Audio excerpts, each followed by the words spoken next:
ब्रह्मर्षि विभांडक बड़े महान तपस्वी और अमोघ वीर थे, अर्थात अभी तक कभी वीर उनका पतन ही नहीं हुआ था।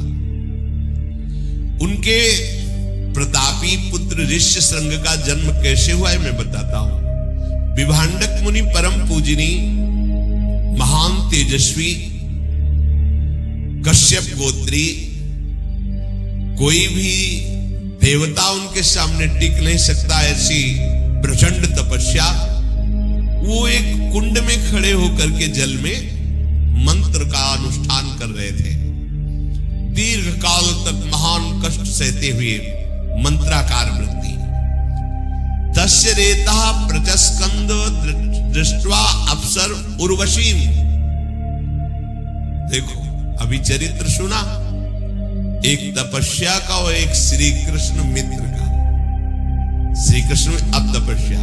तस्य रेता प्रचस्कंद दृष्ट्वा अप्सरस मुर्वशीम अपसूप स्पृशतो राजन मृगी तच्चा पिबत तदा। वो जहां जलकुंड में खड़े होकर के मंत्र जाप कर रहे थे, वहीं उर्वशी अप्सरा आ गई और स्नान कर रही थी। शास्त्र निषेध करता है एक बार दृष्टि चली जाए, जैसे आप परिक्रमा लगा रहे हैं, यमुना में कोई माई बहन स्नान कर रही तो दृष्टि संभाली, अगर एक बार चली जाए तो दोबारा नहीं जानी चाहिए। अगर दोबारा उस रूप में देखते हैं तो फिर आपका अंतःकरण मलिन हो जाएगा। अब इतने बड़े महान तपस्वी विभांडक जी कितने एकांत में मंत्र के चिंतन में लगे हैं। अब स्नान से जल का शब्द होता है, तो अचानक दृष्टि गई तो उर्वशी जी स्नान कर रहे थे। उर्वशी जी के रूप को देखकर जो अमोघ वीर थे आज संभल नहीं पाए। उर्वशी ने कुछ कहा नहीं, यहां तो अर्जुन के समीप गई थी। श्री कृष्ण बल और तपस्या बल में अंतर है।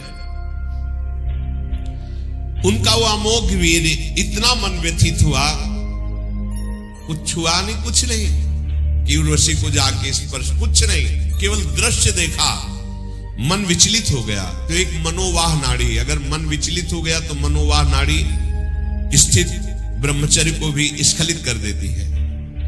वीर स्खलित हो गया और वीर उसी कुंड के जल में, और वो लहरों से किनारे आ गया। इतने में एक मृगी प्यास से व्याकुल थी तो जो जल पिया तो एक देव कन्या थी। लोक सृष्टा भगवान ब्रह्मा जी ने उसको अपराध विमोचन के लिए कहा था। किसी अपराध से किसी मुनि का अपराध कर दिया था तो ये मृगी का उन्होंने श्राप दे दिया था।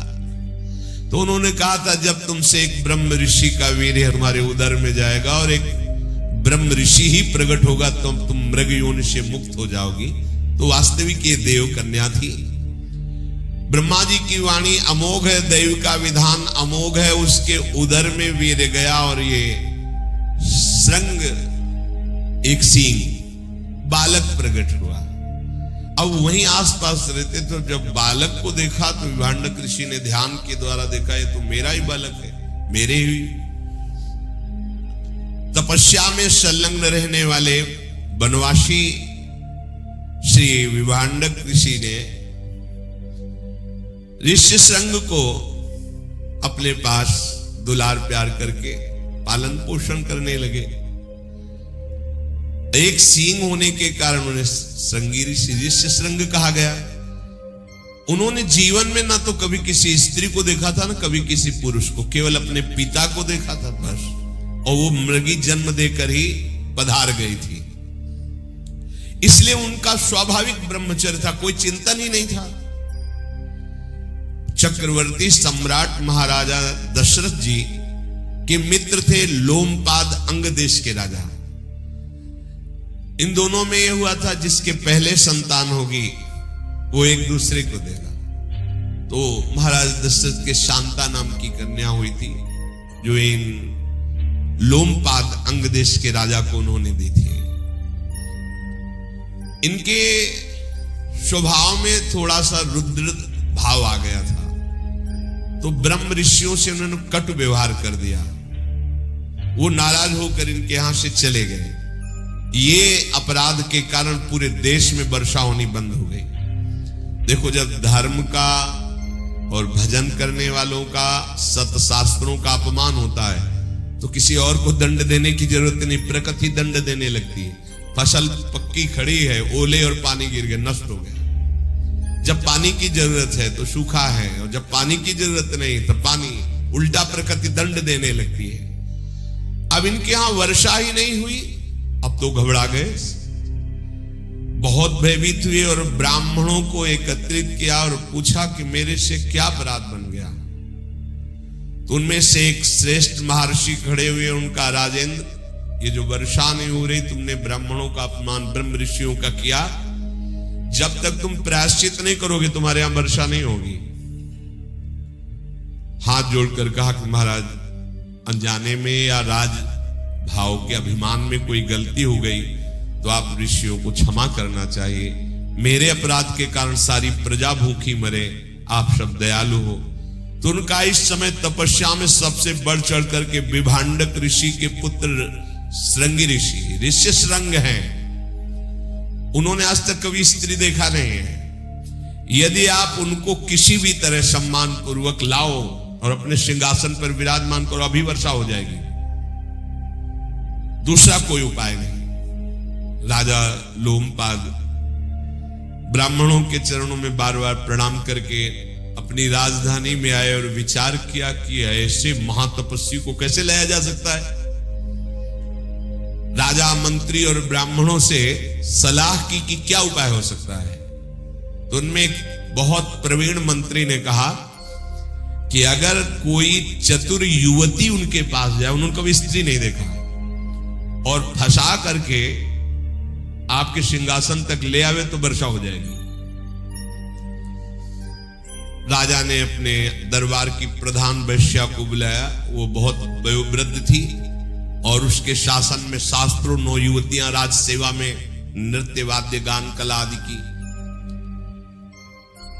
उनको बुलाकर कहा कि देखो, तुम प्रवीण हो और सबके सुख के लिए तुम्हें जाना होगा और ऋषि श्रृंग को लुभायमान करके हमारे राज्य शासन में प्रवेश कराओ और सिंहासन में बैठा लो। वैश्याओं का रंग फीका पड़ गया, मूर्छित सी होने लगी। उनका, महाराज तुम्हें पता है, अगर थोड़ी भी त्रुटि हो गई तो भस्म कर देंगे। तपस्या के धनी उनके पिता विभांडक और स्वयं वो, और अगर मैं ना करती हूं तो आप मुझे मृत्यु दंड देंगे।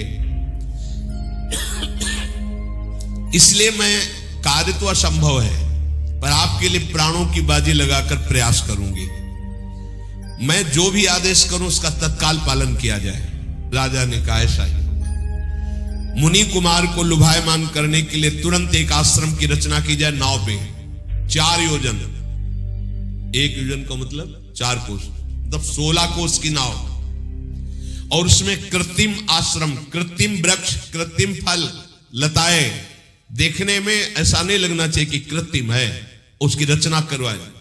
वो तो राजा है, आदेश हुआ, 16 कोस की नाव, ऋषियों के आश्रम, और ऋषि कौन, सब नवयुवती वैश्याएं, वही सब अपने श्रृंगार में व्यवस्था करने की आज्ञा हो गई। प्रचुर धन लगा करके सुंदर श्रृंगार युक्त आश्रम नाव में, ऐसा ना पता चले कि नाव है। अब उस बूढ़ी वैश्या के द्वारा शिक्षित जो उसकी पुत्री थी, बहुत ही चतुर, बहुत ही सुंदर थी, उस नाव को कई कोस दूर लगाया गया। राज कर्मचारी गुप्त रूप से पता लगाए कि विभांडक ऋषि आश्रम से कब बाहर जाते हैं। तो बोले, हफ्ते में एक बार निकलते हैं, पिपली, बरगदी ऐसे फल लाते हैं, कंदमूल फल, और उसी का 1 हफ्ते पाकर भजन करते हैं, फिर 1 हफ्ते जाते हैं। बड़ा ही सुंदर दिव्य तपस्या से उस आश्रम का प्रभाव था, बड़ा रमणीय था।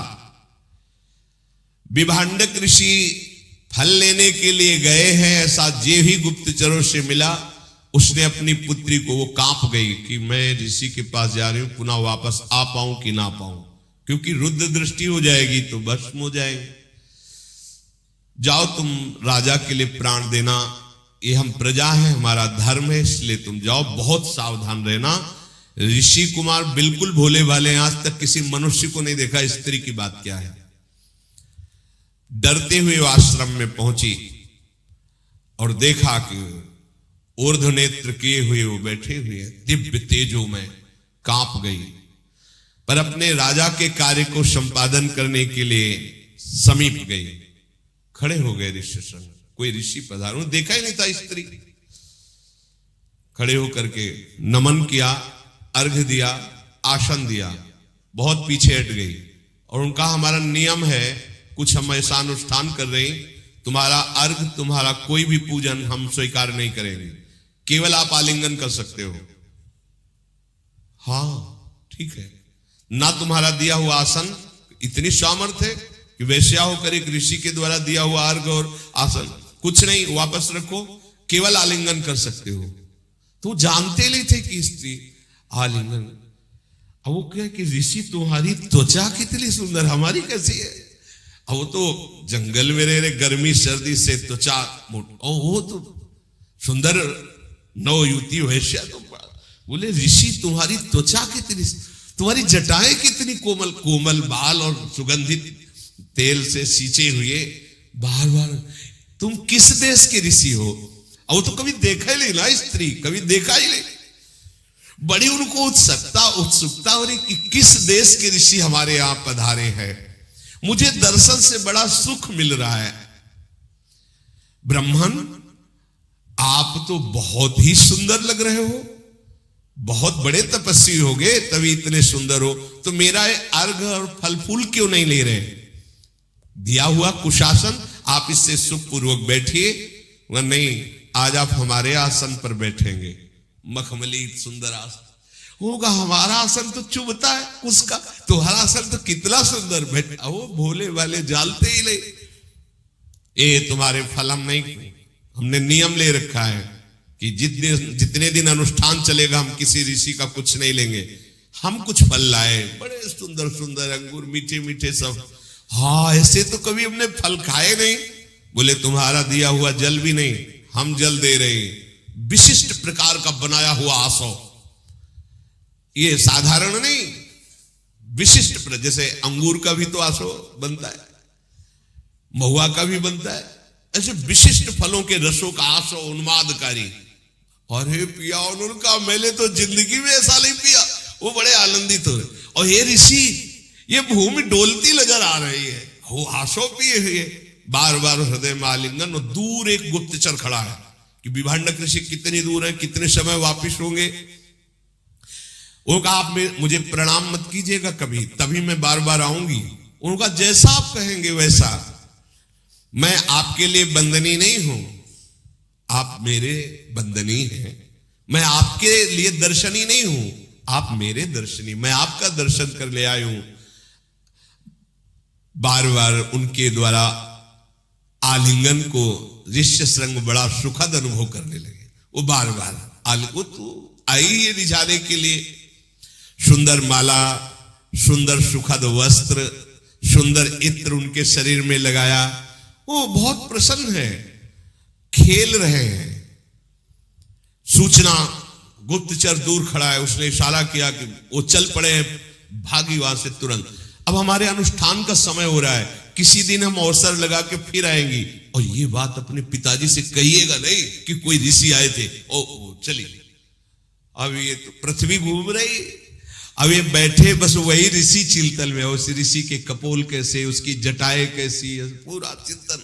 चलो आगे फिर चाहिए तो अखंड हरि अनंत हरि कथा। श्री राधा वल्लभ लाल की।